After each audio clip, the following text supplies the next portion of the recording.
السلام عليكم وأهلا وسهلا فيكم بقناتي قناة وصفة مجربة ومضمونة.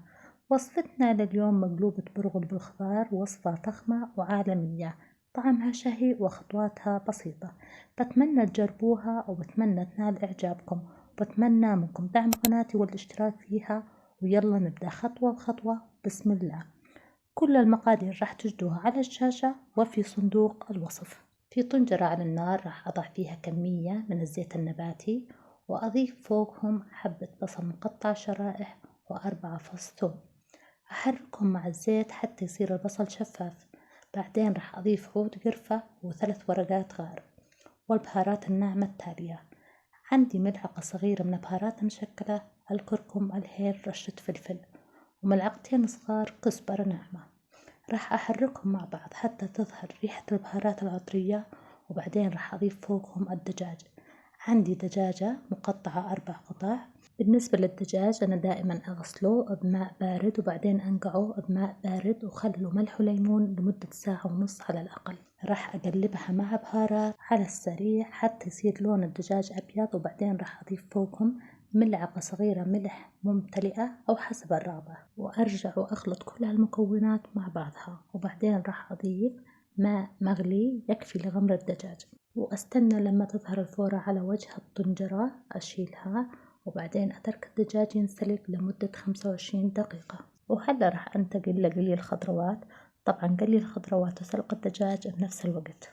أول إشي راح نقلي البطاطا. عندي 3 حبات بطاطا متوسطة الحجم، قطعتها دوائر وغسلتها جيدا بالماء وصفيتها، وراح أقليها بزيت غزير حتى تتحمر، وراح أضعها في طبق زجاجي عليه ورق مطبخ.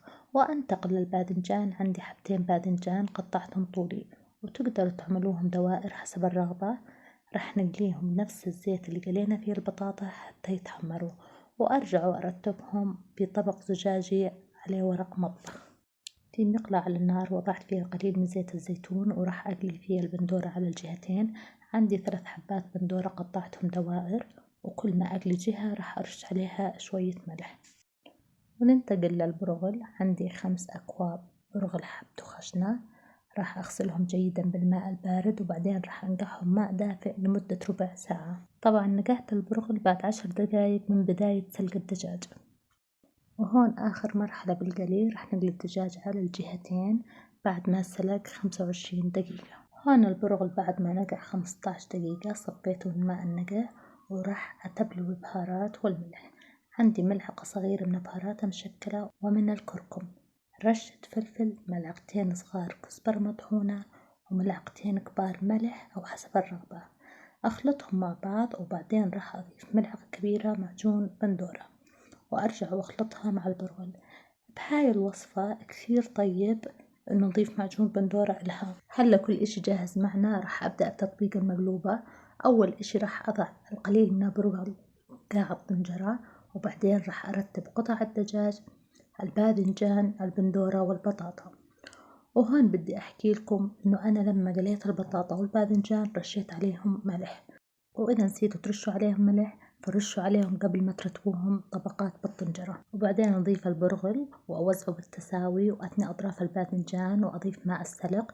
لازم يكون ماء السلق مصفى ومغلي، ويكون ارتفاعه بمقدار نصف عقدة إصبع فوق سطح البرغل. وهون راح أضع طبق زجاجي علشان ينضج البرغل بالتساوي، ممكن تستغنوا عنه. ولما نضع طنجرة المقلوبة على النار راح أترك جزء من الغطاء مفتوح حتى ما تتكبكب سوائل الطبخ من الطنجرة، ونستنى شوي بس لما تخف هالسوائل نغطى الطنجرة غطاء كامل.